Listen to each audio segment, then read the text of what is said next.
Bismillahirrahmanirrahim. Assalamualaikum warahmatullahi wabarakatuh.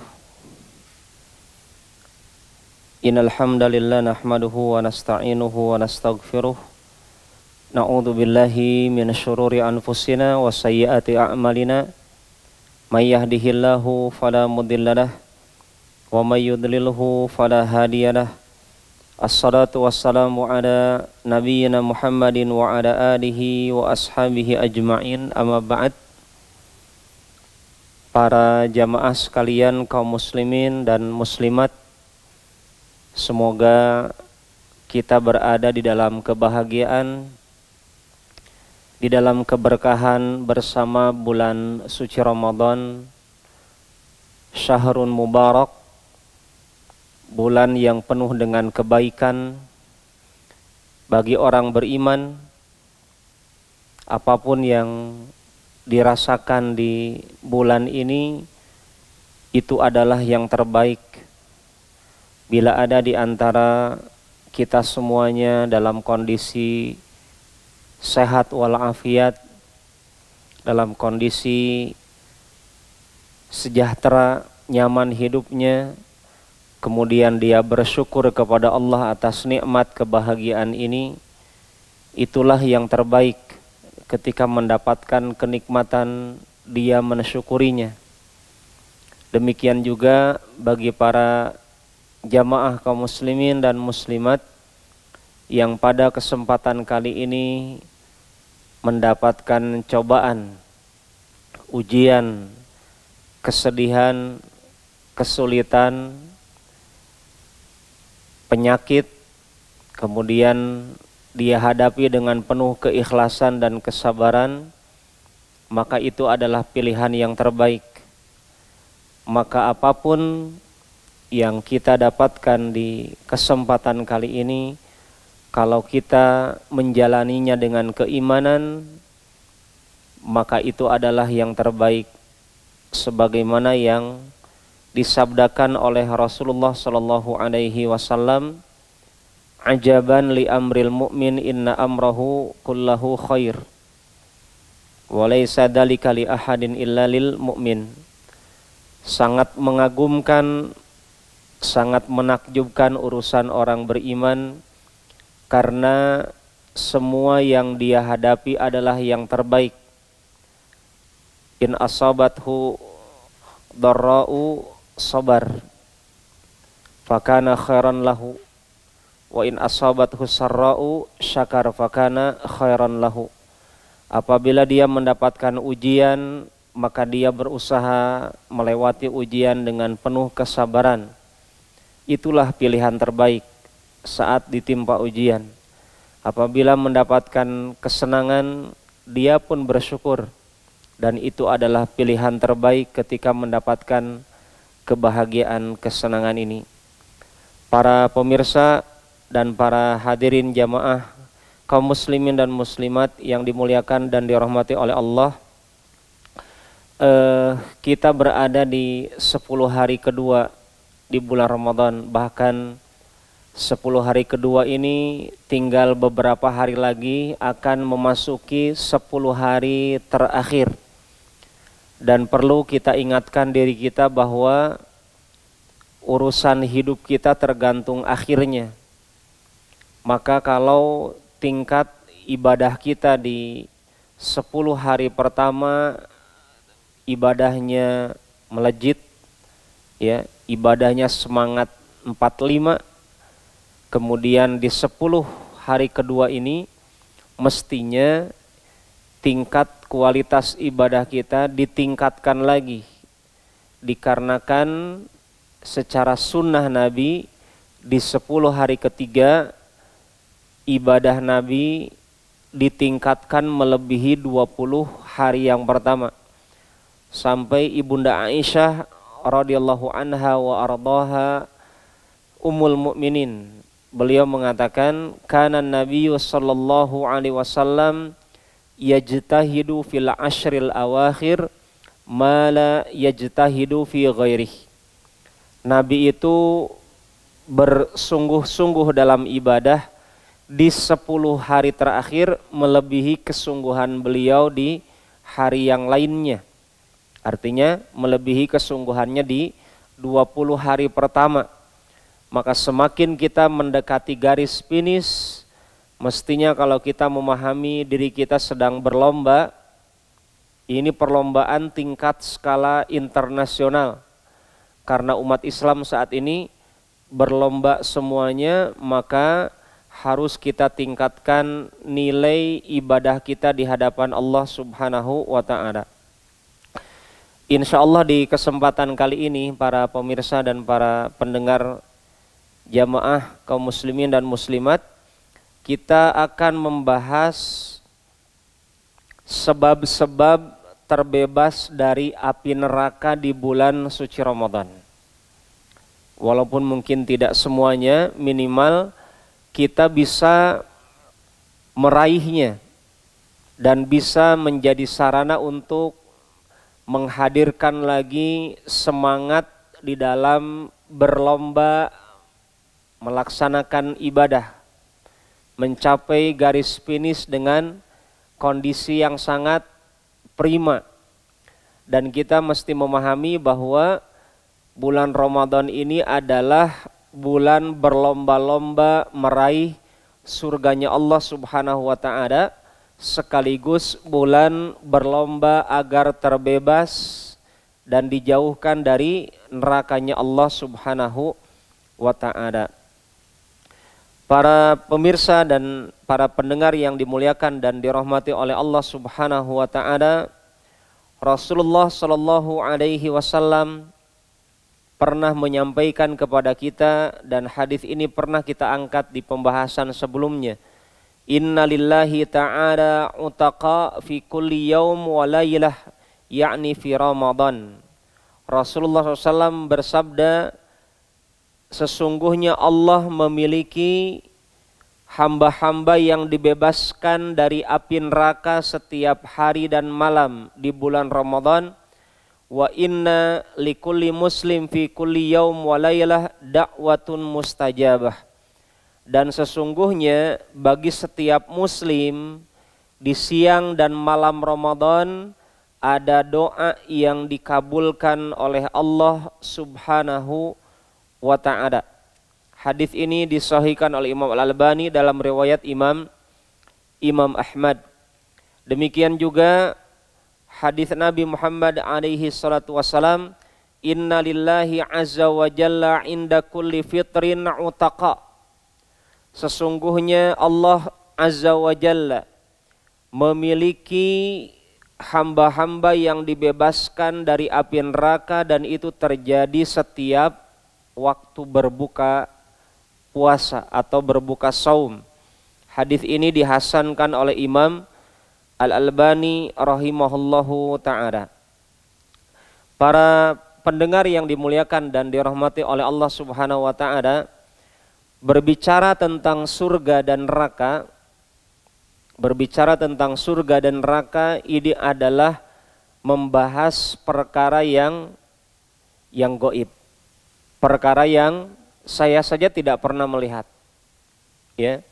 Dan mungkin bisa dipastikan yang mendengarkan kajian ini juga belum pernah melihat surga dan neraka. Apalagi Nabi Muhammad alaihi salatu wasallam mengabarkan, Allah Subhanahu wa ta'ala berfirman, a'dadatu li'ibadiyas salihin ma la aynun ra'at wala udunun sami'at wala khatara ala qalbin bashar. Allah mengatakan, atau Allah berfirman, aku telah mempersiapkan, berarti surga dan neraka sudah ada memang, ya. Kata Allah, aku telah mempersiapkan untuk hamba-hambaku yang soleh. Coba Anda perhatikan diri kita masing-masing di hari ini, di 10 hari kedua, bahkan hampir berakhir ini 10 hari kedua ini. Yang kita tanyakan kepada diri kita saat ini, menurut Allah kita ini orang soleh atau tidak? menurut Allah. Kalau menurut kita tidak ada yang mau dikatakan orang salah, ya. Tidak ada yang mau dikatakan orang salah. Tetapi coba kita memperhatikan diri kita, nggak perlu menanya orang lain. Jangan dulu tanya istri, jangan dulu tanya anak-anak, jangan tanya orang lain. Alaikum anfusakum. Perhatikan diri Anda masing-masing saat ini. Ya.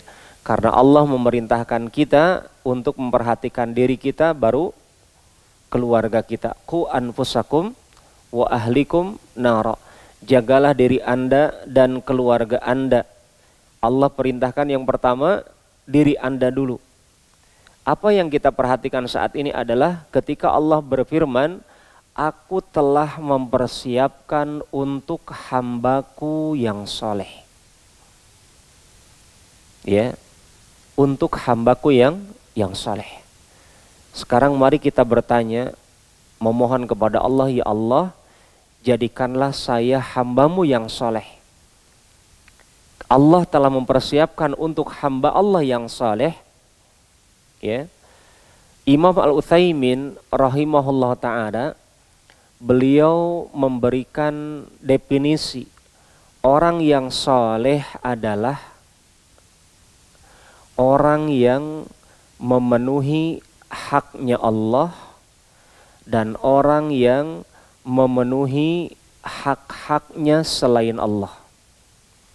Jadi kalau kita ingin dikatakan soleh menurut Allah, ya, ingin dikatakan soleh menurut Allah, karena orang soleh telah dipersiapkan oleh Allah surga seluas langit dan bumi, yang saat ini pintu surga semuanya dibuka lebar. Pintu surga saat ini dibuka lebar.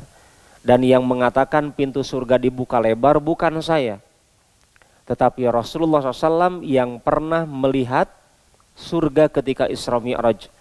Nabi mengatakan di bulan Ramadan itu siang malam, pagi sore, 24 jam, sebulan penuh, pintu surga dibuka lebar, pintu neraka ditutup rapat. Itu kata Nabi, bukan kata saya. Ya.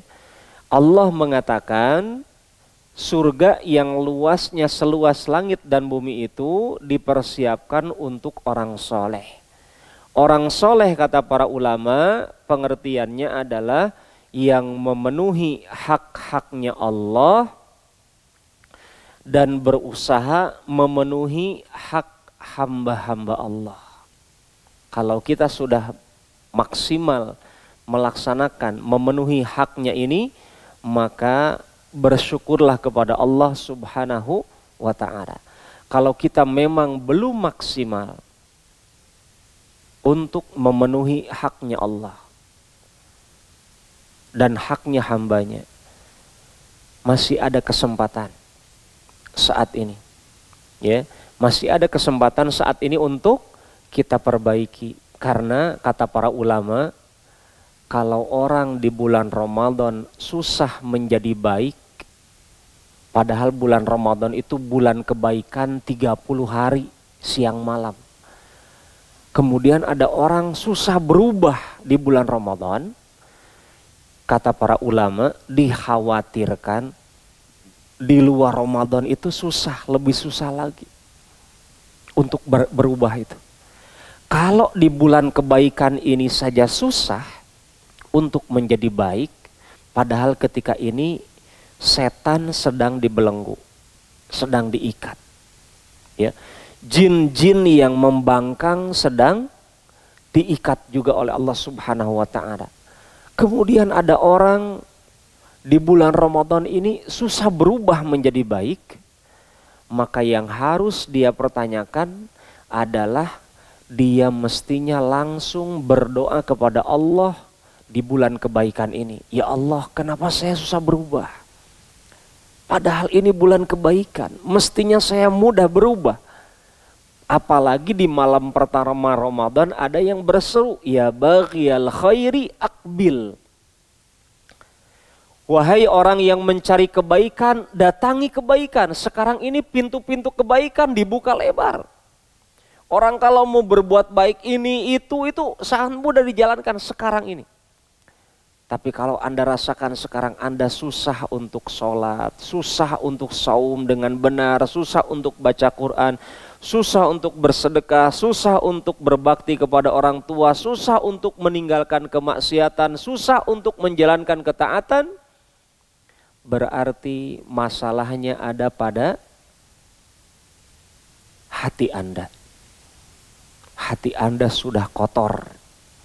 Hati Anda sudah tertutup dengan kemaksiatan. Makanya yang paling utama untuk merubah hati kita adalah minta tolong kepada yang membulak-balikan hati. Siapa lagi kalau bukan Allah? Karena kata Nabi, laqalbu ibni Adam baina asbi'aini min asabi'ir rahman yuqallibuhu masya'a.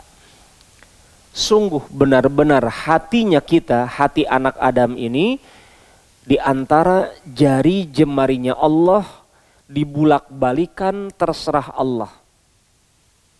Maka Nabi banyak berdoa dengan kalimat Allahumma ya muqallibal qulub tsabbit qalbi ala dinik. Coba Anda perbanyak doa ini.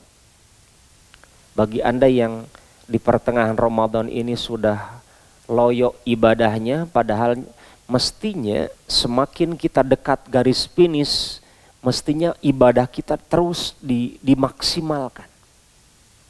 Kalau sekarang di pertengahan Ramadan sudah mulai loyo, kita takut nanti di akhir Ramadan itu malah tambah loyo. Tidak ada lagi ketertarikan, padahal intinya Ramadan itu ada di ujung.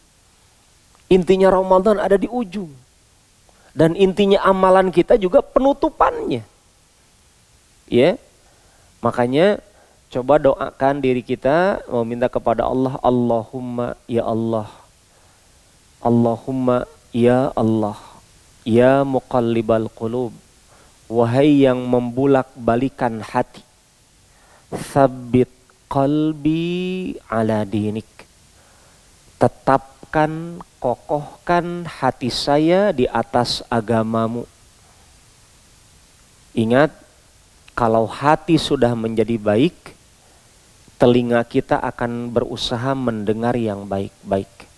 Kalau hati sudah menjadi baik, mata kita akan berusaha memandang, melihat kepada yang baik-baik.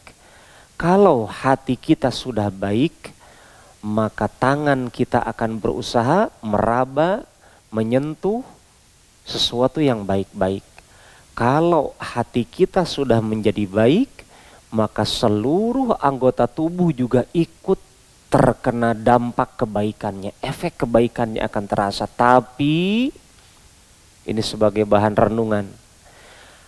Akan tetapi kalau ada di antara kita saat ini, apalagi bertemu bulan kebaikan, malah bertambah buruk, tangannya mestinya menahan diri dari berbuat keburukan. Di siang Ramadan dia masih merokok, di siang Ramadan dia masih makan minum, di siang Ramadan dia masih berbuat perkara-perkara yang membatalkan saumnya.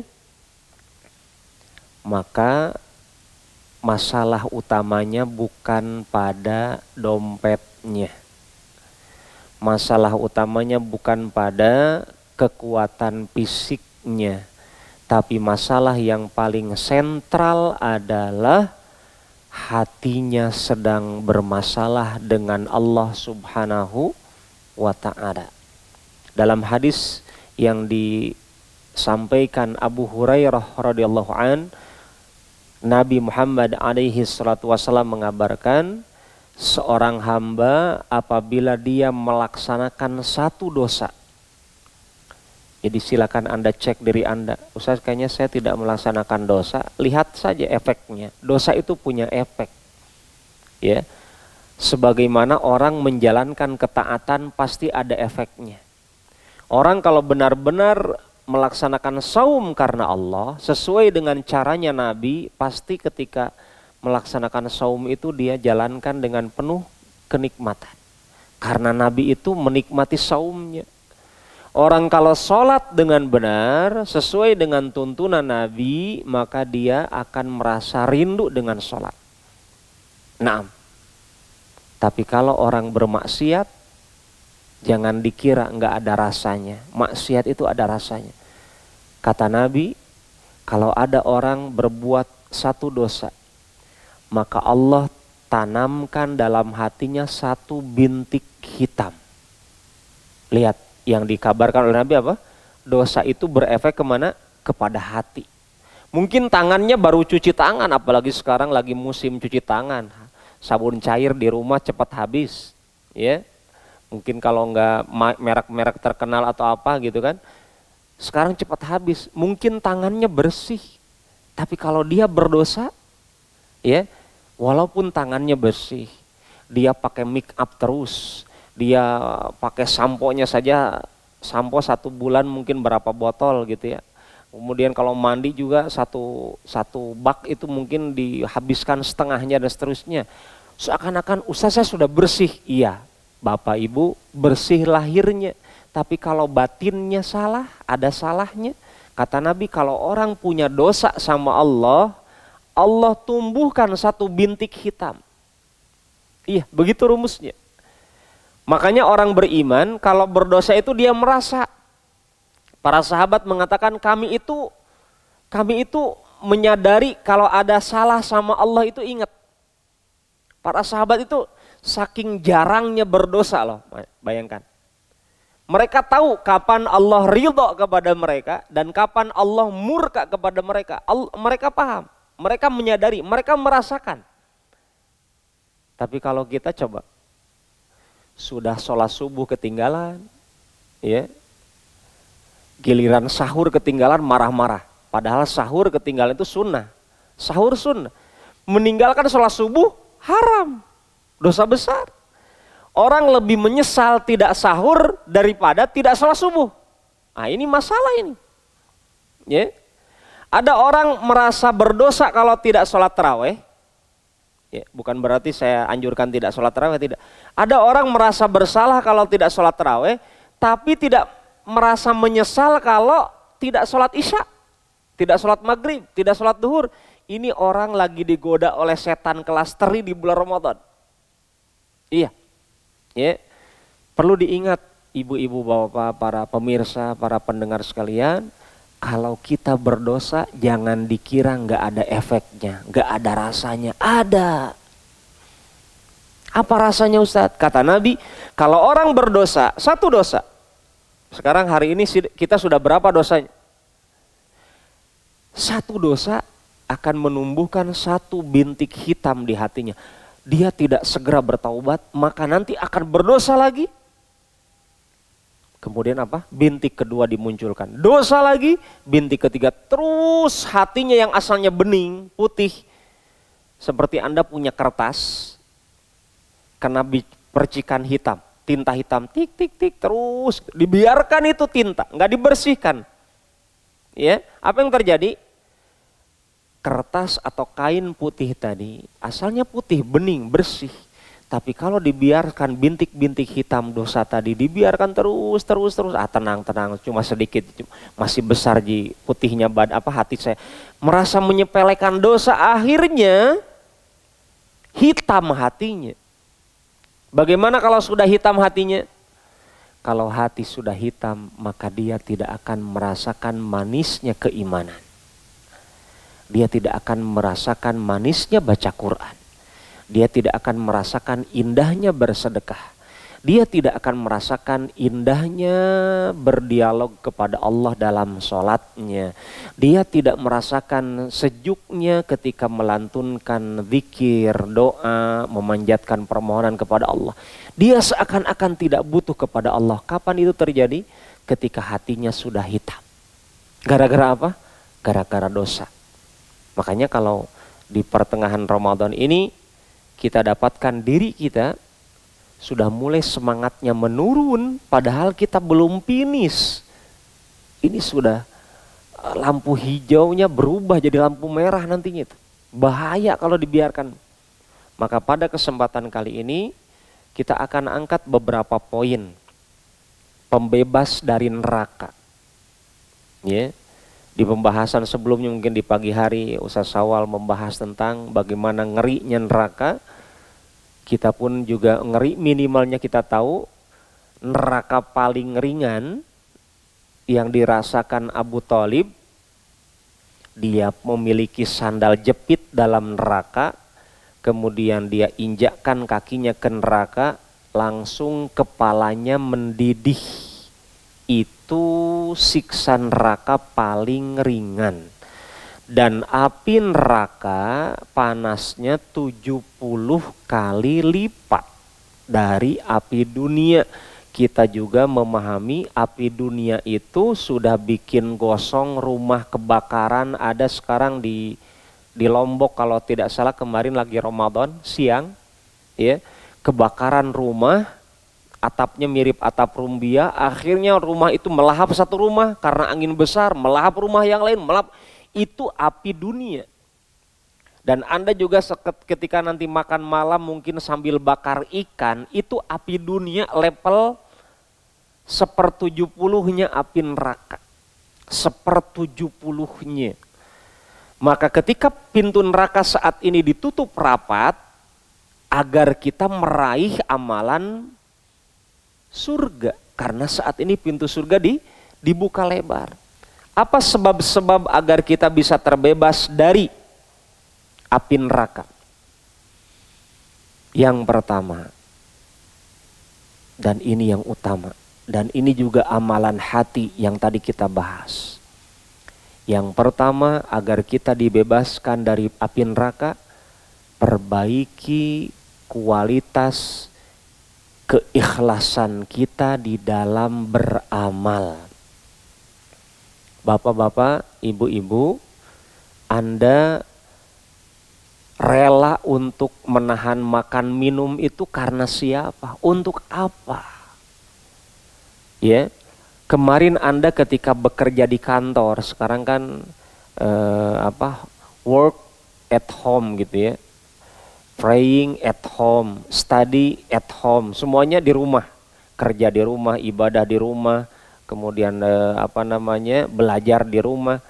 Ketika Anda bekerja di kantor, kenapa Anda rela buruh setoran? Sampai ada istilah kita ngelembur, sampai ada istilah kita banting tulang. Untuk apa? Sebatas gaji yang mungkin gak sampai 1 miliar 1 bulan. Ya, gak sampai 1 miliar 1 bulan saya yakin. Kebanyakan kita gajiannya paling ya 10 juta, mungkin ada yang 100 juta, jarang juga tapi ada gitu ya.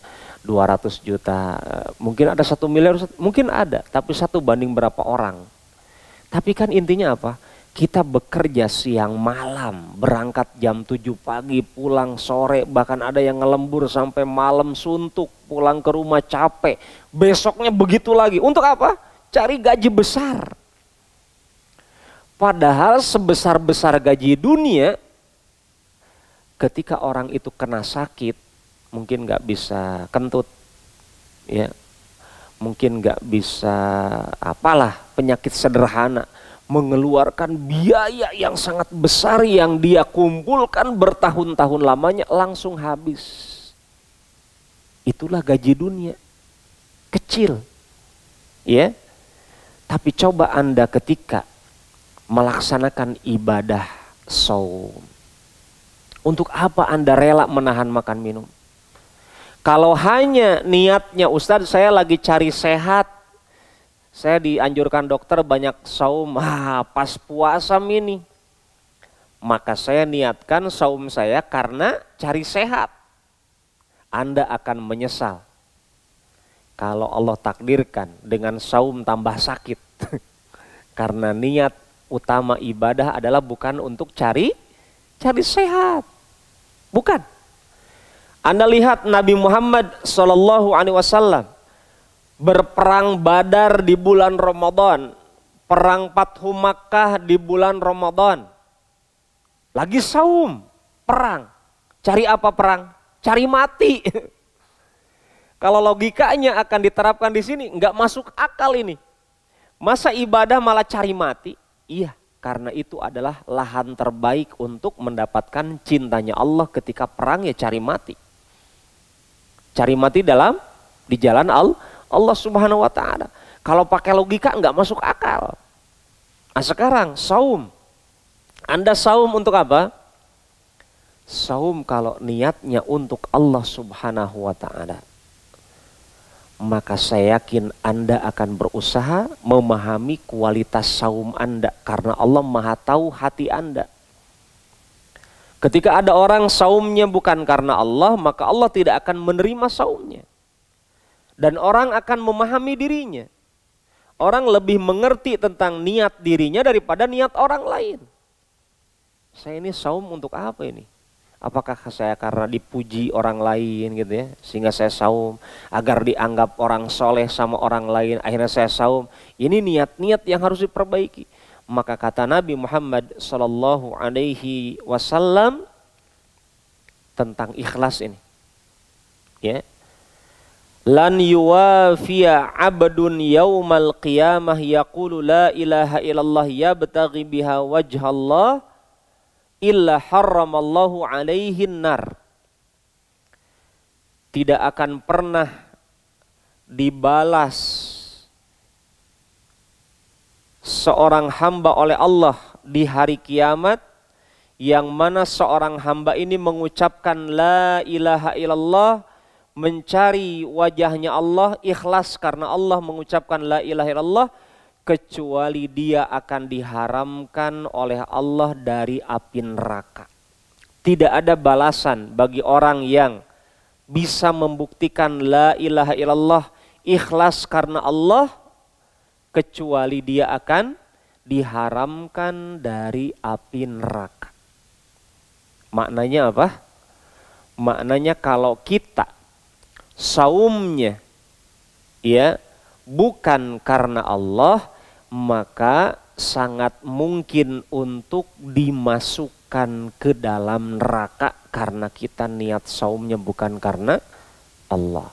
Kalau kita baca Qur'annya bukan karena Allah, maka sangat dipastikan untuk diseret ke dalam neraka, seperti kisah 3 golongan orang yang pertama kali dilemparkan ke dalam neraka, yang kata Nabi katakan, yang pertama orang yang baca Quran, yang kedua orang rajin sedekah, yang ketiga orang yang rajin berperang di jalan Allah, kata dia.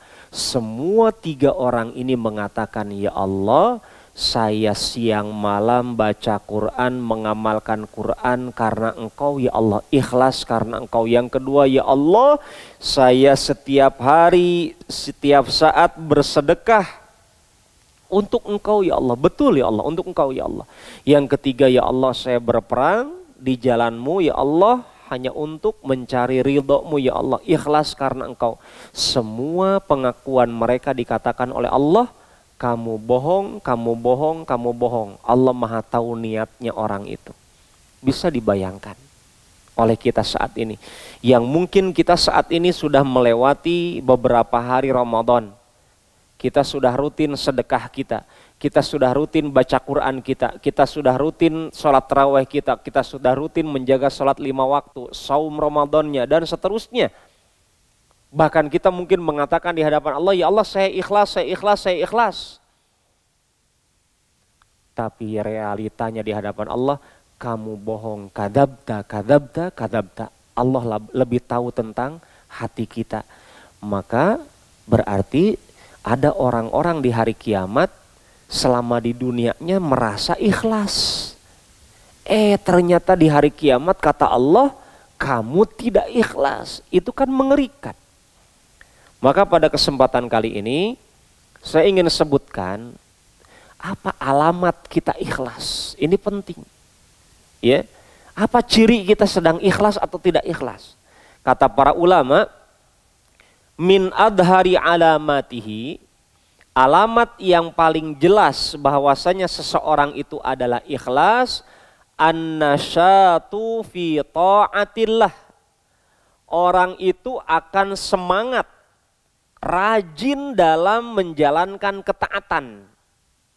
Maknanya apa? Dia malas bermaksiat. Ini bapak-bapak yang suka merokok itu memang lagi menjalankan ketaatan, Pak ya. Kalau menghisap, hisapan pertama 10 kebaikan. Hisapan kedua 20 kebaikan. Hisapan ketiga masuk rumah sakit misalkan. Itu bapak menghisap rokok itu kebaikannya berapa? Atau ada di antara ibu-ibu di bulan Ramadan, ya, dia keluar rumah tidak berkerudung. Padahal satu helai rambutnya saja itu menjadi sebab masuk neraka kalau kelihatan sama yang bukan mahramnya. Tiba-tiba ada ibu-ibu kalau pakai kerudung itu kalau pengajian. Pulang pengajian sudah dilepas di jalan. Ya. Memahami bahwasanya berkerudung itu kalau ke masjid. Kalau tidak ke masjid tidak pakai kerudung. Ini adalah bentuk tandanya Anda sedang niatnya pakai kerudung, niatnya meninggalkan rokok karena siapa? Kalau betul Anda ikhlas, ya, cirinya orang ikhlas kata para ulama, dia akan bersungguh-sungguh menjalankan ketaatan kepada Allah. Kalau dia sudah lewat hari Ramadan 17 hari, dia pikirkan, kenapa saya tambah loyo? Oh, ada dosa saya kerjakan. Langsung dia cas imannya. Kalau awal-awal Ramadan dia dengar adzan langsung berwudu. Sekarang dengar adzan, oh baru adzan. Ya. Kemudian sudah jam 2, mau jam 3 mau masuk asar. Oh, masih jam 2 ji, belum asar. Itu sudah harus dipahami sinyal-sinyal begitu. Apa? Ikhlasnya sudah mulai luntur. Orang ikhlas cirinya yang paling utama adalah terus meningkatkan semangat taatnya. Wa an yuhibba alla yattali'a ala amalihi ilallah. Ciri orang ikhlas yang kedua adalah dia senang amalannya itu tidak dikenal orang. Cukup hanya Allah yang mengenali amalannya. Sekarang relevan diterapkan. Sangat cocok saat ini dievaluasi keikhlasan kita. Anda yang saat ini sholatnya di rumah. Sholatnya karena mertua, karena istri, karena malu sama anak, atau malu sama tetangga, atau malu karena Allah. Kalau betul malu karena Allah, dengar adzan, mau masjid ditutup atau masjid dibuka, sama rasanya. Ya, artinya apa? Ketika dengar adzan, dia tahu Allah memanggil dirinya. Maka dia katakan, Allah maha besar, Allah maha besar. Jiwa saya kerdil, urusan dunia saya kecil. Akhirnya dia tinggalkan dunianya, segera ambil air wudhu. Kenapa? Ada panggilan dari Allah, Anda tahu di situ. Anda ingin ikhlas menjawab panggilan adzan. Anda ingin ikhlas melaksanakan sholat duhur, asar, maghrib, isya. Tidak perlu diingatkan istrinya, Pak adzan, Pak sholat. Tidak perlu, kenapa? Karena Anda sudah dipanggil, diingatkan oleh Allah yang menciptakan istri Anda dan anak Anda. Inilah bukti orang ikhlas, dia semangat terus ibadah, dia cari lahan-lahan ibadah. Sudah sholat, apa itu? Baca dzikir. Dzikir setelah sholat. Bukan setelah sholat buka handphone. Ya. Setelah sholat Facebookan. Setelah sholat buka internet. Bukan. Setelah sholat langsung apa dia pikirkan? Apa yang mendatangkan ridho Allah, apalagi ini di bulan Ramadan. Amalan sunnah, pahalanya pahala wajib. Ya, amalan sunnah sekarang pahalanya pahala wajib. Apalagi kalau amalan wajib. Orang ikhlas itu berusaha memperhatikan kira-kira Allah mencintai saya enggak sekarang ini. Ya. Ini sarana agar kita dibebaskan dari api neraka. Perbaiki niat kita bertemu Ramadan. Perbaiki niat kita ketemu saum Ramadan. Perbaiki niat kita ketika baca Quran. Anda baca Quran untuk apa? Karena ada orang sekarang lagi baku lomba sama tetangganya, sama keluarganya. Kita khataman, ya. Untuk khatamannya saya acungkan jempol. Tapi niatnya bukan karena manusia. Ya. Niatnya bukan karena ingin dipuji oleh manusia. Kalau ingin dipuji manusia berarti dia tidak ikhlas. Kalau ingin dipuji oleh manusia berarti pahalanya sudah dia dapat di dunia. Apa itu pahalanya? Pujian manusia. Nanti di hari kiamat pahalanya tidak dia dapatkan. Karena apa? Karena niat awalnya membaca Quran ingin disanjung, ingin dipuji sebagai orang yang merdu suaranya, paham ilmu tajwidnya, seorang yang berilmu tentang agama dan seterusnya. Ya. Orang yang baca Quran ikhlas karena Allah, dia walaupun sendirian di rumahnya, di kamarnya, mungkin kamarnya dia tutup rapat, nggak ada orang yang mendengarnya, tapi mulutnya bergerak, ucapan suaranya keluar walaupun tidak didengar di luar rumah. Kenapa dia kecilkan suaranya? Karena Allah Maha tahu dengan apa yang ada di hati kita, walaupun kita tanpa bersuara sekalipun Allah tahu. Maka suara kita kecilkan karena kita belajar ikhlas di dalam rumah, belajar ikhlas ketika baca Quran. Begitu juga ketika kita sedekah. Kalau memang kita ikhlas karena Allah, ya, sampai Nabi katakan sampai orang sedekah itu dia berusaha untuk tangan kirinya itu tidak tahu apa yang disedekahkan oleh tangan kanannya. Itu dimisalkan oleh Nabi seperti itu untuk apa? Untuk menunjukkan bahwasanya orang bersedekah itu betul-betul yang dia cari adalah pamer amalan hanya di hadapan Allah. Cukup Allah yang tahu. Ya, tidak perlu harus diekspos. Kalau nggak diekspos nggak mau sedekah. Bukan begitu caranya. Kenapa? Walaupun Anda sembunyi-sembunyi sedekah, tetap di hadapan Allah itu bukan sembunyi-sembunyi. Di hadapan Allah jelas nyata Anda sedekah. Walaupun di malam gelap gulita Anda membawa sekarung beras atau satu mobil beras dibentuk karung-karung 5 kiloan gitu ya. Anda keliling rumah mencari orang miskin di Kendari yang saat ini apalagi terdampak COVID-19, tanpa harus Anda bertemu orangnya. Anda cukup ketok pintu rumahnya, kemudian Anda simpankan beras, kemudian Anda segera pergi meninggalkan dia. Pemilik rumah tiba-tiba dari kejauhan kita lihat membuka pintunya, terkaget bahagia melihat beras rejeki yang Allah berikan lewat tangan Anda. Itu walaupun Anda sembunyi-sembunyi, nggak ketahuan orang pemilik rumah itu, Allah tahu dan Allah akan mencatatnya. Itulah ikhlas. Ya, jadi orang ikhlas ini sarana agar kita dibebaskan dari api neraka. Dan kita semuanya ingin dibebaskan. Maka pada kesempatan kali ini, inilah pembahasan pertama tentang sebab agar kita dibebaskan dari api neraka. Mari perbaiki lagi semua niat yang kita miliki ketika akan beramal. Karena ibadah mesti ada niatnya. Dan niat kata Nabi apa? Mesti karena Allah Subhanahu wa ta'ala. Niat artinya di dalamnya ada bermuara kata ikhlas. Apa itu ikhlas? Khalis, murni. Tidak ada noda, tidak ada campuran. Murni ibadah kita untuk Allah Subhanahu wa ta'ala. Semoga dengan kajian ini memberikan pencerahan kepada diri saya pribadi dan kepada Anda semuanya, bahwa kalau memang kita ikhlas kepada Allah, yakinlah kita akan dibebaskan dari api neraka. Kalau memang kita ikhlas kepada Allah, pastinya kita akan berjuang melawan rasa malas dan berusaha untuk bersungguh-sungguh memaksimalkan sisa usia kita di bulan Ramadan. Ungkapan penutup dari saya, ada orang Arab mengatakan, "Dhahaba nisfu Ramadan. Nisfu Ramadan dhahab. Wa yabqa nisful baqi a'la minad dhahab." Ya. Ada ungkapan Arab mengatakan dhahaba dengan dhahabun itu maknanya ada dua. Dhahaba artinya pergi, dhahabun emas. Ungkapan orang Arab mengatakan telah pergi kepada kita setengah bulan Ramadan. Pergi, dhahab. Tapi yang setengahnya lagi ini lebih berharga dari dhahab, daripada emas. Jangan sia-siakan kesempatan kita di penghujung Ramadan ini untuk menutupi kekurangan kita di setengah Ramadan yang telah berlalu. Karena bisa jadi Ramadan tahun ini adalah Ramadan terakhir untuk kita.